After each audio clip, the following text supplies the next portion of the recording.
This is one of the very important question from chapter 5 arithmetic progressions class 10th.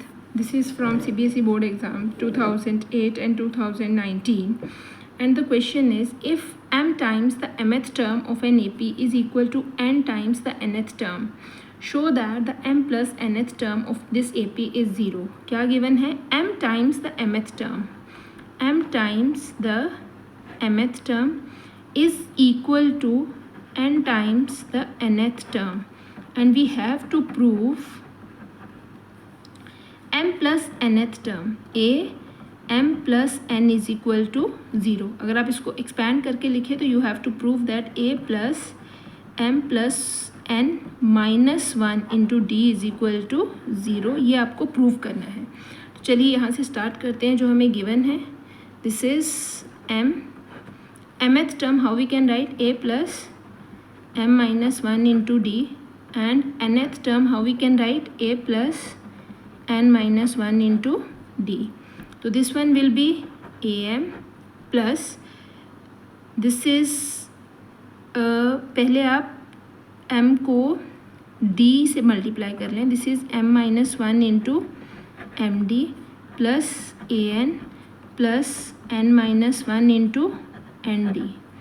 अब आप इसको अंदर multiply करेंगे तो A M plus M square D minus M D. This is A N plus N square D minus N D. सब कुछ एक side पे ट्रांसपोज कर लें.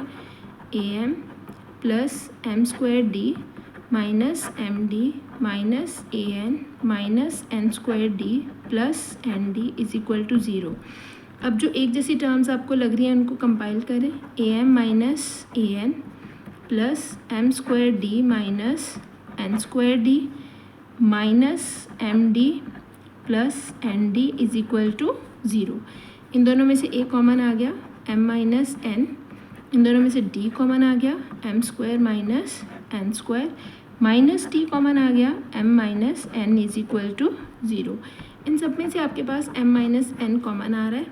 अंदर आपके पास बचेगा a plus d multiply by, यहाँ पे हमारे पास m square minus N square है, और m square minus N square की आइडेंटिटी होती है m plus n m minus n multiply by A square minus B square. अब यहाँ से अगर आपके पास एम माइनस एन कॉमन आया तो अंदर कितना बचा? M plus N minus D is equal to 0. M minus N, this can be written as a plus m plus n minus 1 into d is equal to 0. अब यहाँ से दो numbers का प्रोडक्ट जब भी 0 होता है तो either we can say m minus n is equal to 0, or we can say a plus m plus n minus 1 into d is equal to 0.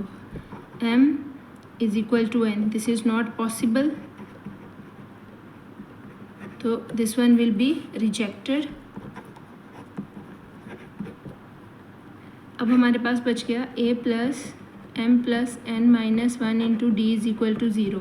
तो अगर आप इसको ध्यान से देखें तो ये इसकी कौन सी टर्म होती है? This is A M plus nth term is equal to 0. अगर आप इसको एक्सपैंड करेंगे तो ये आपके पास आएगी a plus M plus N minus 1 into D is equal to 0. Hope it is clear. एक बार ज़रूर खुद से ट्राई करके देखें, तभी आपको चीज़ें क्लियर होंगी. Thank you.